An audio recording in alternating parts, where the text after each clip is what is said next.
నేనే గురువు అని నేనే దేవుడిని అని చెప్పి లక్షల మందిని బానిస చేసి అసలైన బానిసత్వం గీడ పెట్టుకొని గాడ జరుగుతుందంతా అఫీషియల్గా జరుగుతుంది రాబాయి.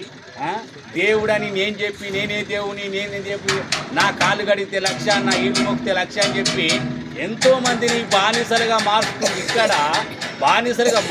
ఇక్కడ నువ్వు అడిగినవి ఏం చేసామని అడిగినా అప్పుడు అర్థమైపోయింది నేనేం చేయలేని చెప్పి. అందుకే మనకు బద్రీసారి చెప్పిన ఒకటే గొప్ప మాట, నువ్వే భగవంతుడివి, నీ శ్వాసే నీ గురువు అని చెప్పింది. ఇక్కడ చూడండి ఆధ్యాత్మిక బానిసత్వం ఏంటంటే నేను గురువు అని చెప్పుకుంటున్నారు. తర్వాత నేను దేవుని లేకపోతే గాడి దేవుడు అని చెప్తున్నారు. ఇక్కడ బానిసలుగా మారుతుంది, ఇక్కడ మారుతున్నారు. 90% బానిసత్వం ఇక్కడ ఉంది. నువ్వు ఏనో బానిసత్వం అనుకుని గాడవైనావు అని చెప్పి అప్పుడు అర్థమైపోయింది. కాబట్టి నేను చేయాల్సింది ఏంటంటే ఆత్మ చైతన్యం మన ద్వారా జరిగితే సమసమాజం ఏర్పడుతుంది, వసుదైక కుటుంబం ఏర్పడుతుంది. నేను నువ్వు వేరు కాదంటే వస్తుంది, నేను వేరు నువ్వు వేరంటే రాదు. భిన్నత్వం నుంచి ఏకత్వంలోకి రావాలంటే సేవ చేయాలి. ఈ సేవ మనకు ఒక అద్భుతమైంది.